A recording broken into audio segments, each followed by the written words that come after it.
Assalamualaikum warahmatullahi wabarakatuh.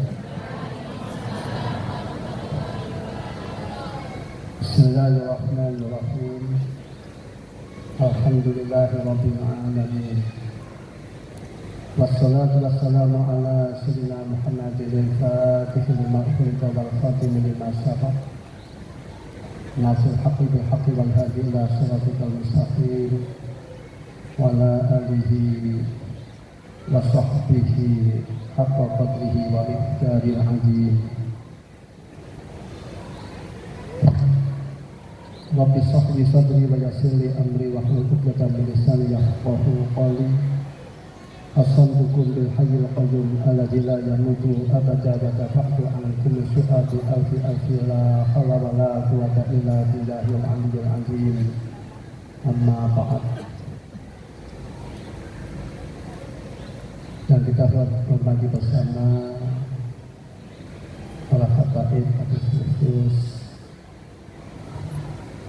Habib Tahir bin Yahya, para kiai Habib Khusus Kiai Sultan Mustafa sebagai salah satu pengurus PGNU, untuk nanti para kiai Habib Khusus Kiai Jiladi sebagai Ketua PGNU Jawa Barat dan Sudiah, sekaligus Ketua Masal Jawa Barat, dan Kemas Sindi Ketua Masal Indramayu,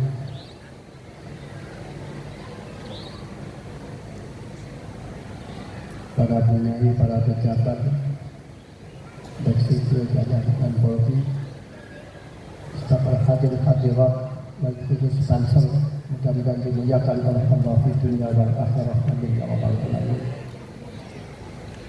Pertama kami menyampaikan marhaban ahlan wa sahlan bikum. Allahumma ij'alna minal a'idin wal faizin wal maqbulin. Taqabbalallahu minna wa minkum taqabbal ya karim. Wa qul amin wa antum bi khair.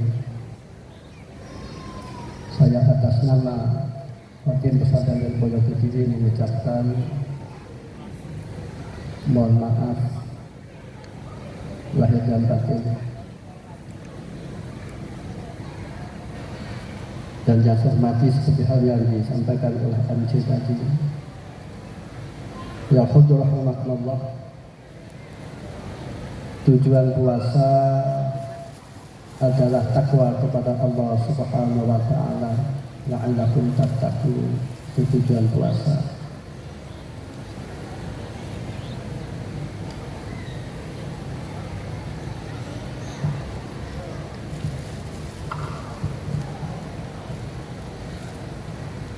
Tujuan puasa adalah supaya takwa kepada Allah Subhanahu wa ta'ala. Takwa adalah melakukan perintah-perintah Allah dan menjauhi larangan-larangan Allah.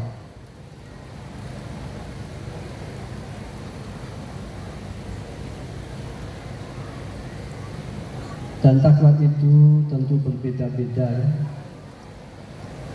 Ketika ayat ini turun, ya ayyuhalladzina amanu taqullaha haqqa tuqatih, para sahabat ini susah, prihatin bagaimana mampu takwa sebenar-benarnya takwa. Sahabat itu dalam tindak tanduk atau dalam perilaku ini sangat hati-hati, sebab takut langsung ditegur oleh Allah. Jadi sahabat itu sangat hati-hati. Ketika suatu saat sahabat itu ngobrol yang tidak-tidak, guyon yang tidak-tidak, maka turun ayat, alam ya'ni lil ladzina amanu an takhsha'a qulubuhum li dzikrillah. Apakah belum saatnya bagi orang-orang yang beriman hatinya khusyuk untuk berzikir kepada Allah Subhanahu wa ta'ala. Jadi para sahabat itu sangat hati-hati.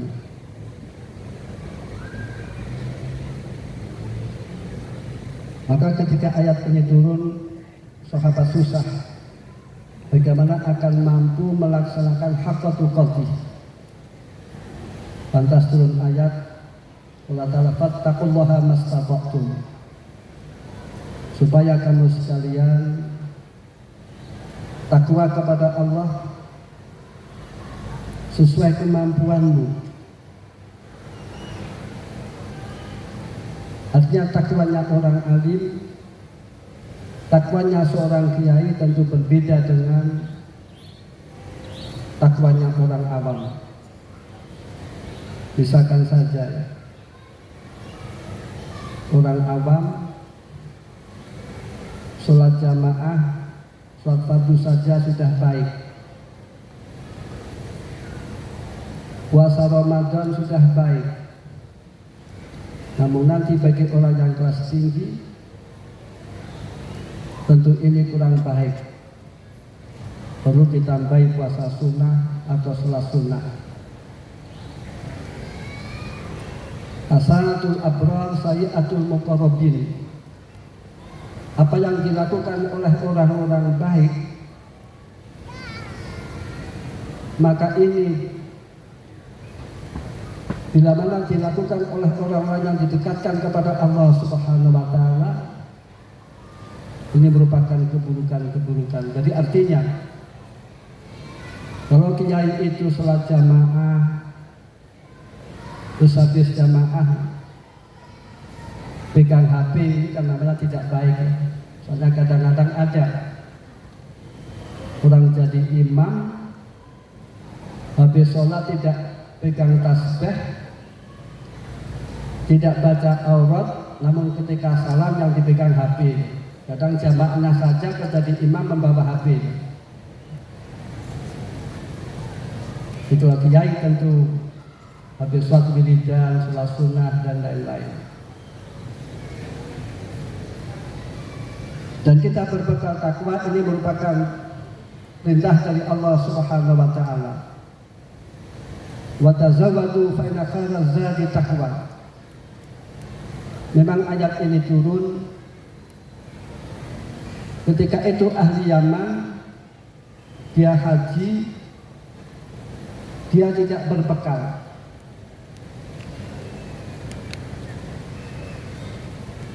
Namun ketika di Mekah, maka ahli Yaman tersebut di zaman dahulu itu minta-minta. Lantas turunlah ayat wa tazawwadu fa inna khairaz zadi taqwa, supaya kalian berbekal dan sebaik-baiknya bekal adalah takwa. Namun dalam konteks ini sebaik-baiknya bekal yaitu orang yang tidak minta-minta. Sebab secara agama itu minta-minta itu hanya dibolehkan ala sabili darurat, hanya karena keterpaksaan saja. Itu baru orang boleh meminta. Namun nanti berbeda lagi, ada orang-orang sufi. Ini mintanya, namun bukan untuk dirinya, mintanya ini supaya orang yang mampu, yang kikir, yang tidak mau sedekah, supaya dia mau sedekah. Sehingga yadul ulya khairun min yadis sufla, ini umumnya yadul ulya itu yad al-munfiqah yang memberi, ini lebih baik daripada tangan yang menerima. Namun nanti ada batu sufi mengatakan yadul ulya itu orang yang menerima sedekah.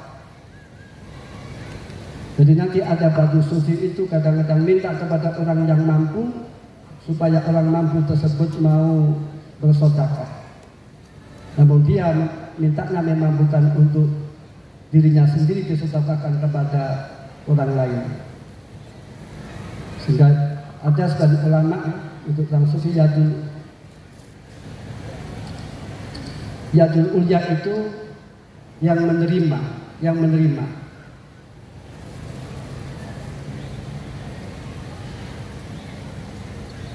Dan modal takwa atau berbekal takwa ini merupakan bekal yang sangat murah.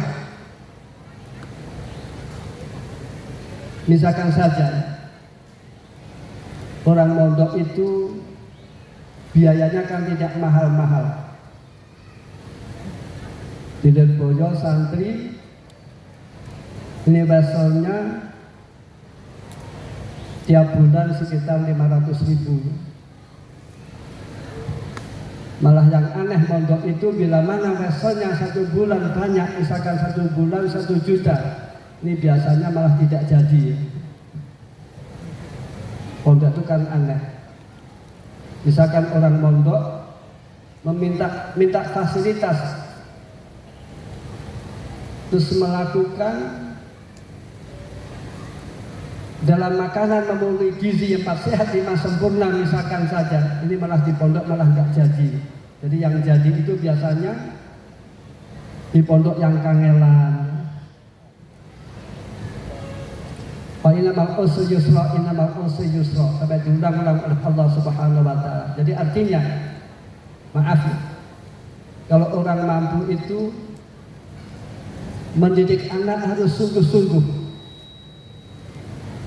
Jadi bagi orang mampu itu asadu wujuban, sangat wajib memondokkan anak, mendidik anak di dalam ilmu agama. Sebab bila mana anaknya orang mampu tidak mondok, tidak masuk di madrasah, ini kadang-kadang banyak yang kurang benar. Sebab ada fasilitas mobil, HP, uang dan lain-lain. Jadi orang mondok itu penuh tirakat. Makanya biasanya yang jadi-jadi itu, maaf, itu yang orang tuanya pas-pasan. Kecuali orang yang mampu mau sungguh-sungguh. Jadi modal yang sangat murah, efisien, membekali kepada anak-anaknya, yaitu anak dipesantrenkan supaya takwa kepada Allah Subhanahu wa taala. Ada sebuah cerita. Ada kiai 2. Yang satu anaknya, maaf, disekolahkan. Lantas adiknya, anaknya dipesantrenkan, lantas dipasrahkan kepada Allah Subhanahu wa taala. Maka yang jadi yaitu anaknya yang ditaruh di pesantren, yang dipasrahkan kepada Allah Subhanahu wa taala. Sesuatu yang dipasrahkan kepada Allah maka tidak akan tersia-sia. Jadi endingnya atau goyahnya dalam kehidupan atau kita mengerjakan suatu perkara, ini pungkasannya, puncaknya, supaya tawakal kepada Allah Subhanahu wa taala. Allah Ta'ala, wa may yatawakkal 'ala Allah fa huwa hasbuh. Barang siapa yang takwa kepada, barang siapa tawakal kepada Allah, maka oleh Allah akan dicukupi. Kalau orang dicukupi oleh Allah, maka di dunia dia dibahagiakan oleh Allah. Tentu di akhirat akan dimasukkan di surganya Allah. Allahumma adkhilnal jannah, amin ya rabbal alamin. Nanti buah takwa banyak sekali. Di antara buah takwa, orang yang takwa kepada Allah ini oleh Allah diberi jalan keluar atau solusi bila mana menghadapi permasalahan atau kesulitan-kesulitan. Dan orang yang takwa kepada Allah, oleh Allah diberi rezeki yang tidak bisa diprediksikan, tidak bisa diduga-duga. Ini merupakan janji Allah.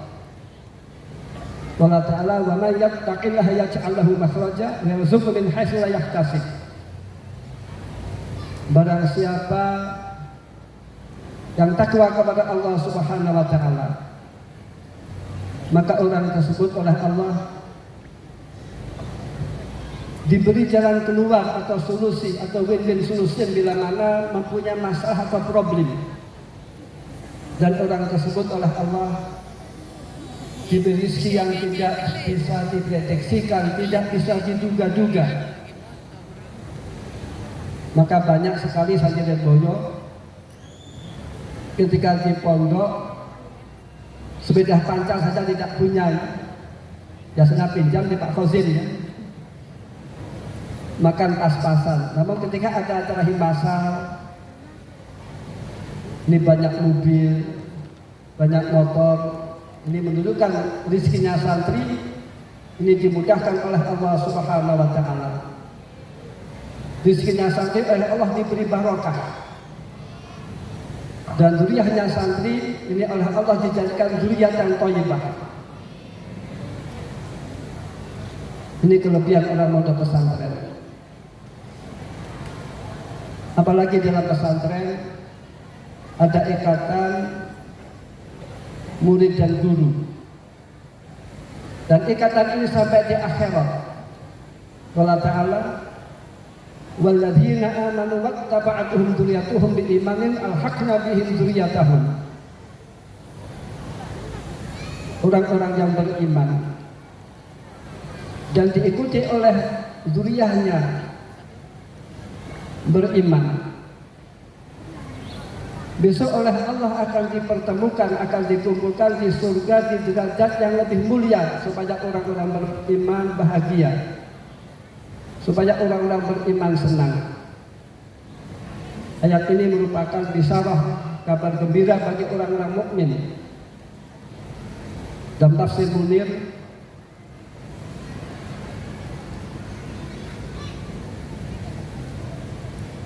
zuriyah itu dibagi menjadi dua ya. Tafsir Munirnya Imam Nawawi Banten, kakek dari beliau ya Zulfa. Zuriyah itu dibagi menjadi dua. Satu zuriyah bin nasab, yaitu bapak, ibu dan anak. Waya al-abad wal ummat wal abna.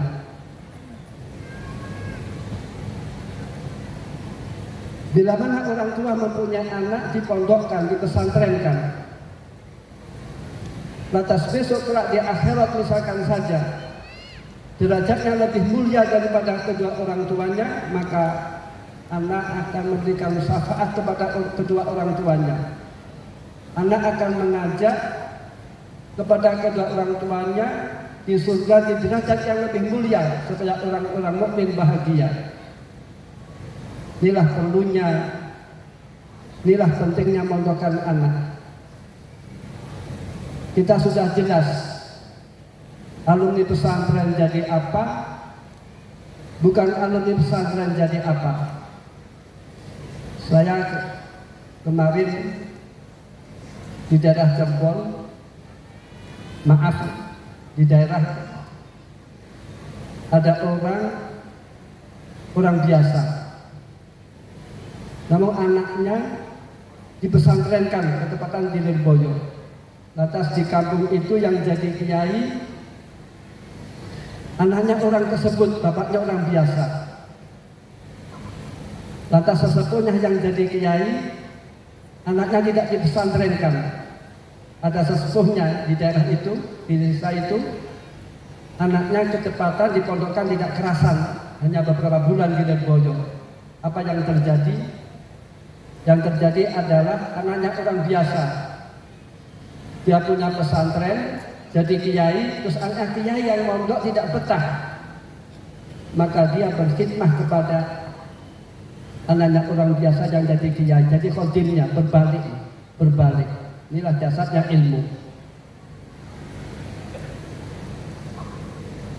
Dulu bapaknya khidmah kepada kiai tersebut, karena yang berkhidmah itu anaknya dipesantrenkan, jadi kiai, maka anaknya kiai yang tidak dipesantrenkan sebab tidak betah, sekarang berbalik anaknya kiai tersebut menjadi khodimnya anaknya orang biasa, sebab anaknya orang biasa tersebut menjadi kiai. Inilah dasarnya ilmu. Walaupun orang itu anaknya orang biasa, namun bila mana menjadi alim, maka akan menjadi mulianya. Namun sebaliknya, walaupun anaknya orang yang terhormat atau kiai, bila mana tidak dipesantrenkan, tidak dipondokkan, maka menjadi orang biasa. Bahkan kadang-kadang terjadi anaknya orang biasa, karena dipondokkan, Terus misalnya dengan kiai besar, ini dasarnya ilmu, seperti ambil menantu oleh kiainya. Jadi kalian sudah membutuhkan anak yang yakin, yang mantap. Dan kedua adalah zuriyah bisabab. Zuriyah bisabab itu seorang santri, karena dia mendapatkan ridhonya dari gurunya, maka besok kelak oleh Allah dikumpulkan di derajat yang lebih mulia di surga beserta gurunya, supaya orang mukmin bahagia. Inilah perlunya kita mempunyai guru, inilah perlunya kita mempunyai kiai. Mudah-mudahan kita semuanya mendapatkan ridho dari guru kita, amin ya rabbal alamin. Mudah-mudahan kita semuanya besok oleh Allah dikumpulkan dengan guru kita di surga di derajat yang lebih mulia, amin ya rabbal alamin. Atau zuriyah bisabab, yaitu orang oleh Allah akan dikumpulkan dengan siapa yang dicintai. Qala Rasulullah sallallahu alaihi wasallam, al-mar'u ma'a man ahab ayyusalu al-mar'u ma'a man ahab. Besok oleh Allah orang akan dikumpulkan dengan siapa yang dicintai. Hadis ini ketika diterima oleh para sahabat, sahabat sangat bahagia, sahabat sangat bungah. Sebab dengan hanya mahabbah kepada orang sholihin saja, maka derajatnya dimuliakan oleh Allah Subhanahu wa taala. Namun Imam Hasan Basri rahimahullah mengatakan, mujaradul mahabbah la yanfa. Kalau hanya modal cinta saja tidak ada artinya. Artinya kalau orang itu mencintai ulama, mencintai orang sholihin, maka harus tasawuf bi sholihin, harus menyerupai orang-orang sholihin, baik perilakunya atau ucapannya atau ibadahnya. Di sini ketika diterima oleh para sahabat sangat bunga sekali. Gak taunya mahabbah itu bisa mempengaruhi terhadap pandangan kita. Coba misalkan saja kita mahabbah pada orang soleh, maka otomatis kita akan menyerupai kepada beliaunya, ibadahnya, tindak tanduknya, pendidikan anak-anaknya dan lain-lain. Maka mahabbah itu harus kita atur supaya kita mahabbah kepada para habaib, mahabbah kepada ulama, dan mahabbah kepada para sholihin. Inilah merupakan kelebihan orang belajar di pondok pesantren. Besok di akhirat derajatnya dimuliakan oleh Allah Subhanahu wa taala sebab dikumpulkan bersama guru-gurunya. Apalagi pesantren ini mempunyai sanad, ada guru-gurunya. Sekarang kita dipermasalahkan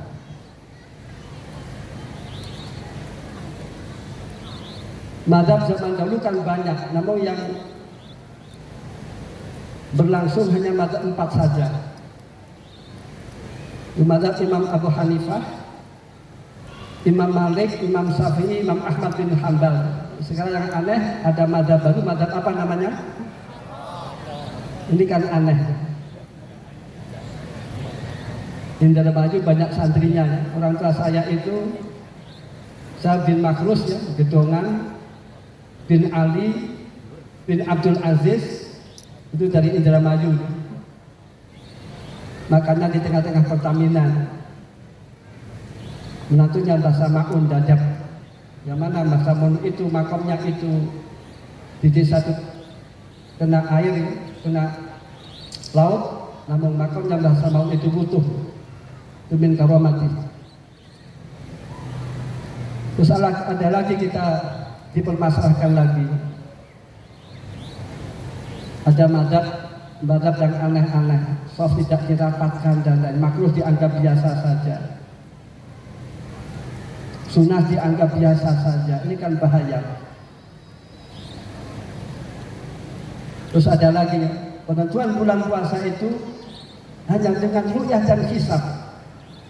Kalau zaman dahulu hisab itu sangat pribadi, bukan untuk ikhbar. Kalau zaman kayak dahulu, penentuan puasa itu ada dua saja, ada hisab dan ru'yah. Bila mana pemerintah itu sudah isbat, maka kita wajib mengikutinya. Namun sekarang ada menentukan puasa dan hari raya dengan apa? Abuki ya. Abuki ini menyalahi syariat. Tidak ada dalam fikih menentukan hari raya dan puasa dengan sistem abuki, tidak ada. Bila kita dihadapkan yang demikian, inilah perlunya kita mempunyai guru yang jelas. Inilah perlunya kita mondok di pondok yang jelas.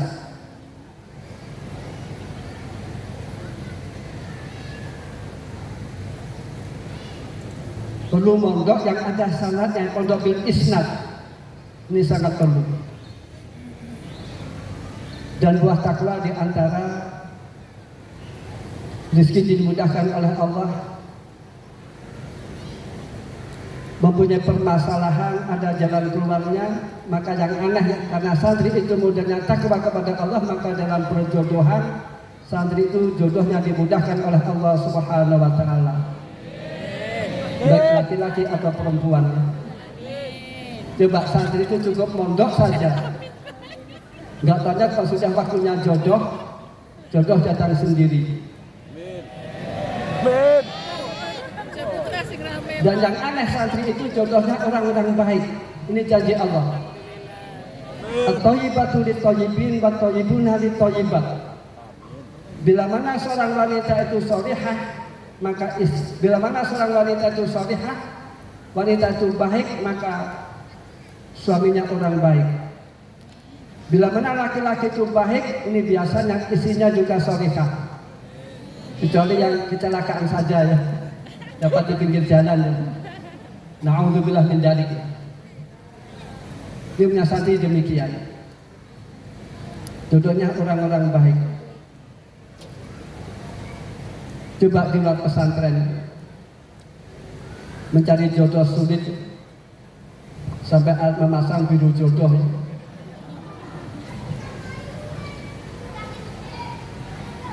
Dan juga buah takwa, kalau ta'ala u'iddat lil muttaqin, surga oleh Allah diperuntukkan bagi orang yang takwa kepada Allah Subhanahu wa taala. Jadi artinya kalau orang ingin bahagia di dunia wal akhirat, maka prosesnya, syaratnya orang harus takwa kepada Allah Subhanahu wa taala.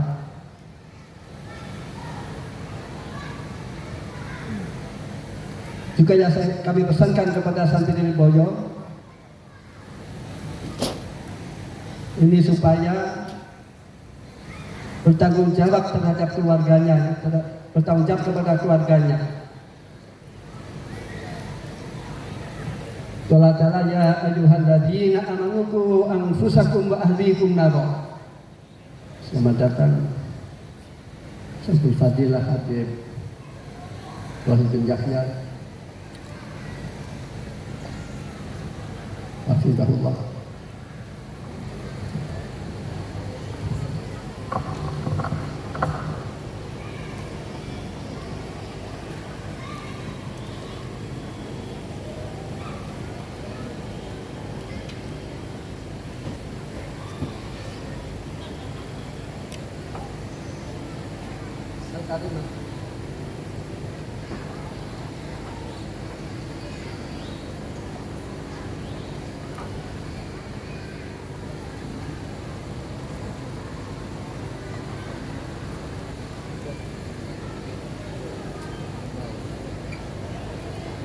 Assalamualaikum warahmatullahi wabarakatuh.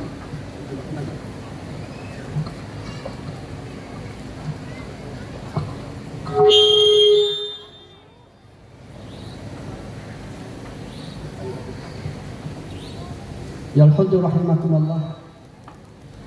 Ya saya pesankan kepada santri dan boyo supaya bertanggung jawab terhadap keluarga, membina rumah tangga supaya harmonis, supaya menghargai istri. Ma akraman nisa ilal karim wa ma ahana illa laim. Orang yang menghargai wanita adalah orang-orang yang mulia, dan orang yang merendahkan wanita adalah orang-orang yang tercela. Jadi rahasianya orang-orang sukses ini sebab isinya orang solihah. Dan juga anak-anak solihin wa solihat ini sebab ibunya orang solihah. Maka dalam Al-Quran wanita dilaksanakan ladang, fa'tu harsakum anna syi'tum.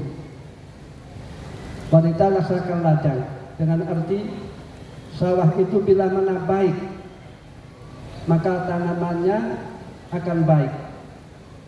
Namun bila mana sawah itu tidak baik, walaupun bijinya baik, maka akan sulit menumbuhkan tanaman yang baik. Dengan arti bila mana wanita itu solihah, maka bisa diharapkan anaknya minas solihin wa solihat. Maka rahasia fa'alaikum bidzatid din, supaya para suami memilih istri yang mempunyai agama. Taribat yadak, bila mana seorang suami itu mempunyai istri yang tidak solihah, maka akan direpotkan. Bagaimana pergaulannya, bagaimana ibadahnya, bagaimana menutupi auratnya. Maka rahasianya wanita solehah itu hubungannya dengan zuriyah. Allah marzukna zuriyatan thayyibah. Allah marzukna as-solihin wa solihat. Dengan arti ketika ibu mengandung, ini akan mempengaruhi janinnya. Maka tidak aneh bila mana seorang penyanyi artis ketika hamil nyanyi-nyanyi, nanti anaknya pandai nyanyi. Bila mana seorang wanita ketika hamil pandai main HP, nanti anaknya juga pandai main HP. Kan repot. Bila mana seorang wanita ketika hamil terus Al-Quran, nanti anaknya biasanya dimudahkan oleh Allah membaca Al-Quran. Jadi ketika ibu mengandung, ini hubungannya demikian. Ketika ibu mengandung, bila makanannya hati-hati yang halal, maka anaknya bisa diharapkan minas solihin wa solihat.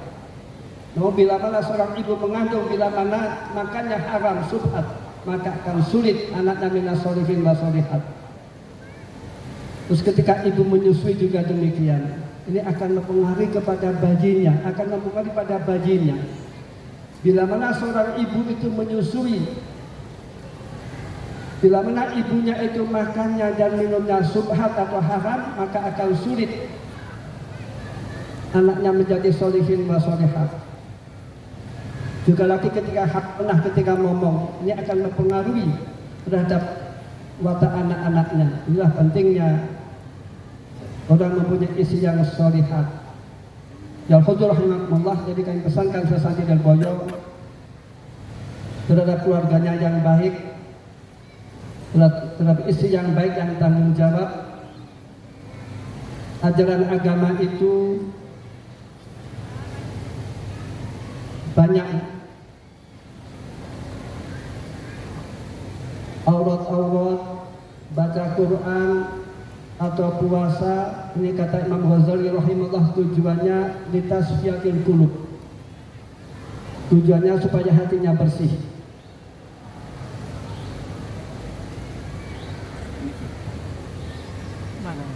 Hati bersih kan sulit. Ada sebuah cerita, ada sahabat datang, kata Rasulullah SAW akan datang rajulun min ahlil jannah, ada seorang yang akan datang yang mana rajul tersebut termasuk penghuni surga.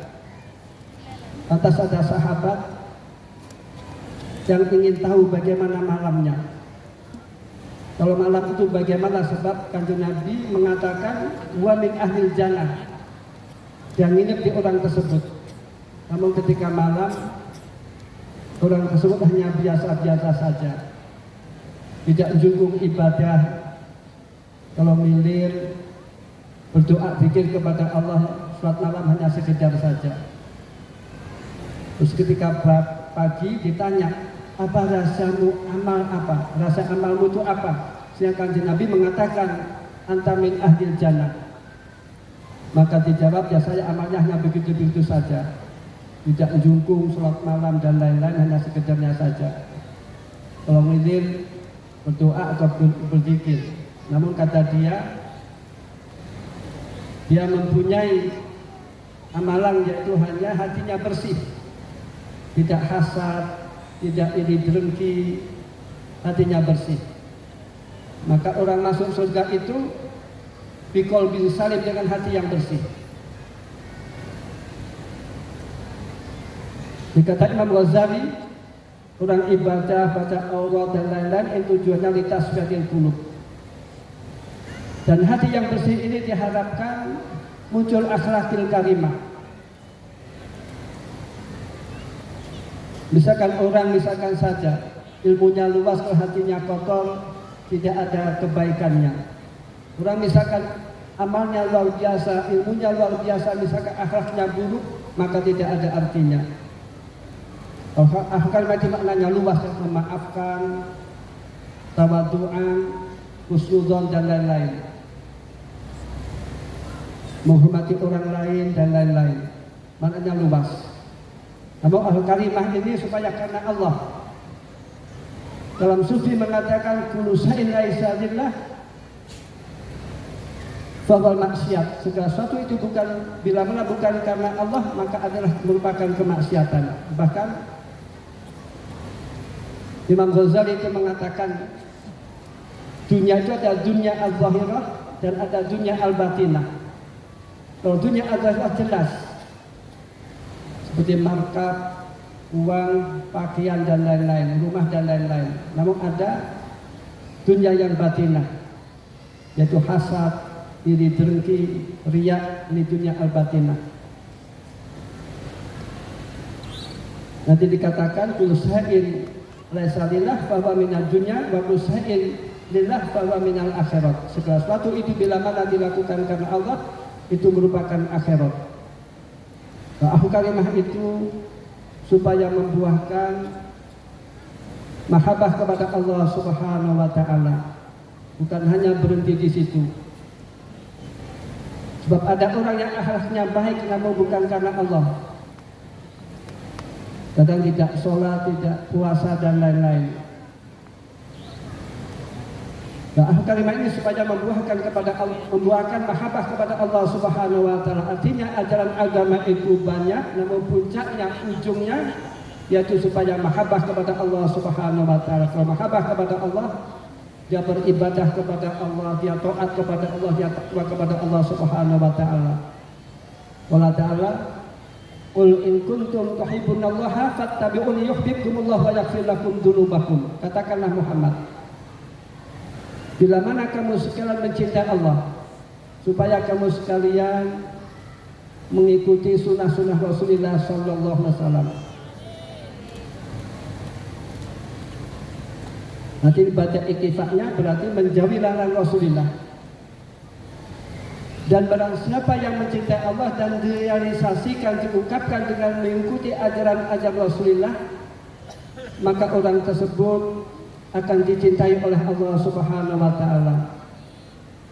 Dan orang tersebut akan diampuni dosa-dosanya oleh Allah Subhanahu wa taala. Maka tidak diragukan bila mana orang dicintai oleh Allah. Bila mana orang diampuni dosa-dosanya oleh Allah, maka tidak diragukan, maka orang tersebut akan dimasukkan di surganya Allah. Allahumma adkhilna jannah al-abrar, amin ya rabbal alamin. Bi syafaati Rasulillah sallallahu alaihi wasallam, amin ya rabbal alamin. Adapun orang mahabbah kepada Allah, ini syaratnya yaitu melaksanakan sunnah-sunnah Rasulullah sallallahu alaihi wasallam. Abdullah bin Mas'ud mengatakan, "Lau taraktum sunnata nabiyyikum la dhalaltum." Bila mana kamu sekalian meninggalkan sunnah-sunnah Rasul, maka kamu akan sesat. La yazalu al-insan bi khairin ma amilu sunnatan min sunani Rasulillah sallallahu alaihi wasallam. Orang akan selalu mendapatkan kebaikan-kebaikan dari Allah Subhanahu wa taala selagi orang itu melaksanakan sunnah-sunnah Rasulullah sallallahu alaihi wasallam. Inilah pentingnya kita melaksanakan sunnah-sunnah Rasulullah. Di sini pentingnya kita menjauhi kemakruhan. Sebab sekarang kita direpotkan, dihebohkan dengan ada tokoh yang ngaku tokoh. Ini seolah sunnah tidak penting, makruh seolah tidak penting. Na'udzubillah min dzalik. Sudah kami sampaikan, juga kami sampaikan pula kepada Pak Sandi dan Boyo khususnya, kita akan menghadapi pemilihan umum, pilpres dan lain-lain. Ini supaya kita menjaga ketertiban, jangan perbedaan menimbulkan konflik atau perpecahan. Kita mendirikan imam atau memilih presiden ini merupakan melakukan fardhu kifayah, merupakan ibadah. Namun bila mana kita melakukan pemilihan presiden, kita iringi dengan perpecahan, dengan saling menghujat, maka nilai ibadahnya akan pudar, akan hilang, maka akan rugi sendiri. Al ulama idza dakhalu fi siyasat la yajuzu lahum bainahum al adawah. Bila mana ulama itu masuk di siasat, maka syaratnya tidak boleh permusuhan antara ulama satu dengan ulama yang lain. Kadang politik kan saling gibah, saling menghujat, ini harus kita hindari. Hanya Nahdlatul Ulama yang mengatakan hubbul waton minal iman, mencintai tanah air merupakan bagian daripada iman. Kita wajib menjaga negara kita yang kita cintai. Itulah yang kami sampaikan. Sebenarnya kami akan mengijazahkan Dalail Khairat. Saya dari orang tua saya Al-Mafrah Ki Haji Makrus Ali, dan orang tua saya banyak dari ijazah dari kiai, dan juga saya ijazah dari Syekh Yasin Al-Badani rahimahullah, dan juga saya ijazah Syekh Habib Salim As-Satiri.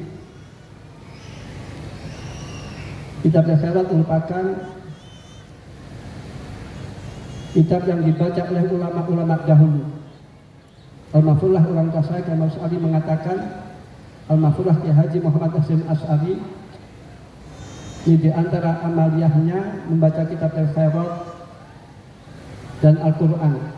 Sehingga di Pondok Tebu Ireng ini ada pondok Al-Quran di samping pondok kitab.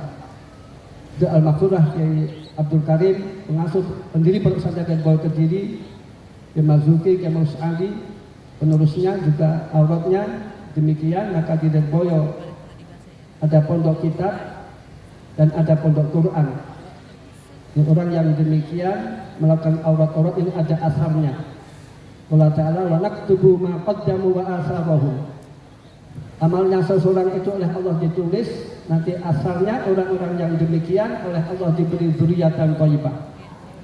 Misalkan orang hadir di majlis ilmi, majlis pengajian, majlis zikir, ini faedahnya ketika pulang dosa-dosanya diampuni oleh Allah, dan dia diberi pahala oleh Allah, dimuliakan oleh Allah, dan orang-orang yang hadir majlis ilmi, majlis zikir, ini doanya akan dijabai oleh Allah Subhanahu wa Ta'ala. Maka orang yang hadir di majlis ilmi, majlis sholawat, majlis jamaah, ini bila mana mondokan anak, ini kita yakin anaknya minas sholihin wa sholihat. Dan juga saya ke Syekh Yasin Al-Badani langsung, atau dari orang tua saya ke Syekh Yasin Al-Badani. Al-Fatihah.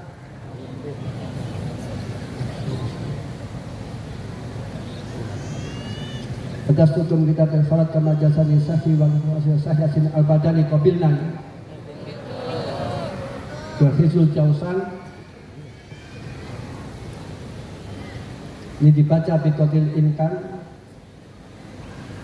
Memang ada indikasi Jausan itu ditulis oleh kelompok Syi'i, namun artinya baik, kandungannya baik. Jausan di sini banyak bacaan dan sholawat. Orang baca sholawat faedahnya banyak. Di antara orang baca sholawat, rezekinya dimudahkan oleh Allah Subhanahu wa Ta'ala. Sekaligus kami pula mengijazahkan baca sallallahu ala Muhammad yang dibaca 1000-1000 saja orang tua saya. Orang yang ahli baca sholawat oleh Allah akan diberi zuriatan thayyibah. Dan orang yang banyak membaca sholawat, orang tersebut akan berhak mendapatkan syafaat Rasulullah dan dimasukkan di surganya Allah. Allahumma adkhilnal jannah, amin ya rabbal alamin. Tujuan ada sholawat, ada asmaul husna, ada doa-doa. Dan asmaul husna itu faedahnya seperti arti dari asmaul husna itu sendiri. Misalkan orang membaca ya Rafiq, orang akan dibalasi oleh Allah. Orang baca ya Ghafar, dia akan diberi ampunan oleh Allah. Yang baca ya Razzaq, dia akan dimudahkan rezekinya oleh Allah Subhanahu wa taala. Yang baca ya Latif, dia akan dibalasi oleh Allah. Kalau kita menghadapi suatu permasalahan yang menakutkan, kita harus membaca ya Latif, dibaca 122. Dan usahakan dibaca biqadril imkan. Kalau pergi-pergi di bawah yang sudah-sudah, bila mana ada sesuatu ini diselamatkan oleh Allah Subhanahu wa taala. Dan intinya hizul jausan yaitu minta diselamatkan oleh Allah dari api neraka, yaitu khalisna minan nar ya Rabb. Jadi artinya intinya hizul jausan minta diselamatkan oleh Allah dari api neraka, khalisna minan nar ya Rabb. Kalau orang selamat dari api neraka, maka tentu orang akan dimasukkan di surganya Allah. Allahumma adkhilnal jannah, amin ya rabbal alamin. Orang itu bisa dikatakan selamat kalau dia selamat dari api neraka. Orang itu bisa dikatakan bahagia kalau orang itu sudah masuk surga. Al-Fatihah.